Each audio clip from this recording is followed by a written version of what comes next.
Mark 9. And he said to them, I tell you the truth.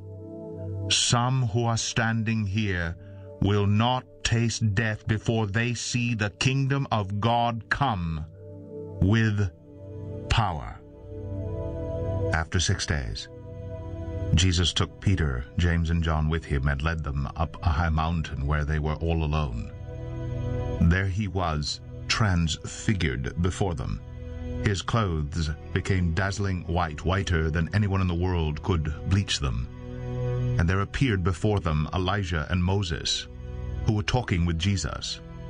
Peter said to Jesus, Rabbi, it is good for us to be here. Let us put up 3 shelters, one for you, one for Moses, and one for Elijah. He did not know what to say. They were so frightened. Then a cloud appeared and enveloped them, and a voice came from the cloud. This is my Son, whom I love. Listen to him. Suddenly, when they looked around, they no longer saw anyone with them except Jesus. As they were coming down the mountain, Jesus gave them orders not to tell anyone what they had seen until the Son of Man had risen from the dead. They kept the matter to themselves, discussing what rising from the dead meant. And they asked him, Why do the teachers of the law say that Elijah must come first? Jesus replied, To be sure, Elijah does come first and restores all things. Why then is it written that the Son of Man must suffer much and be rejected? But I tell you, Elijah has come, and they have done to him everything they wished, just as it is written about him. When they came to the other disciples, they saw a large crowd around them, and the teachers of the law arguing with them. As soon as all the people saw Jesus, they were overwhelmed with wonder and ran to greet him. What are you arguing with them about? He asked. A man in the crowd answered, Teacher, I brought you my son who is possessed by a spirit that has robbed him of speech. Whenever it seizes him, it throws him to the ground. He foams at the mouth, gnashes his teeth, and becomes rigid. I asked your disciples to drive out the spirit, but they could not. O unbelieving generation, he replied, how long shall I stay with you?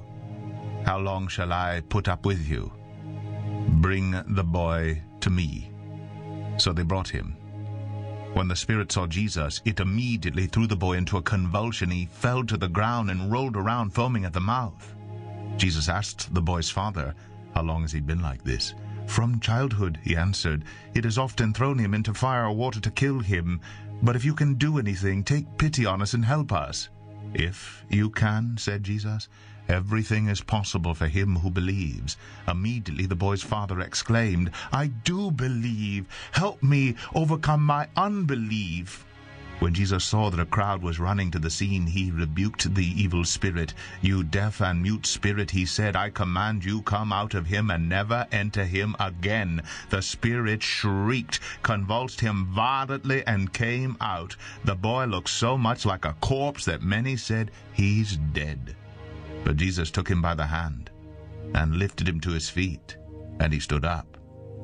After Jesus had gone indoors, his disciples asked him privately, Why couldn't we drive it out? He replied, This kind can come out only by prayer. They left that place and passed through Galilee. Jesus did not want anyone to know where they were because he was teaching his disciples. He said to them, The Son of Man is going to be betrayed into the hands of men. They will kill him, and after 3 days he will rise. But they did not understand what he meant, and were afraid to ask him about it.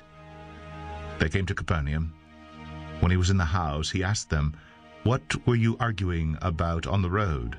But they kept quiet, because on the way they had argued about who was the greatest.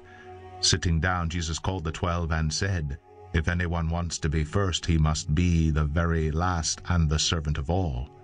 He took a little child and had him stand among them. Taking him in his arms, he said to them, Whoever welcomes one of these little children in my name welcomes me, and whoever welcomes me does not welcome me, but the one who sent me.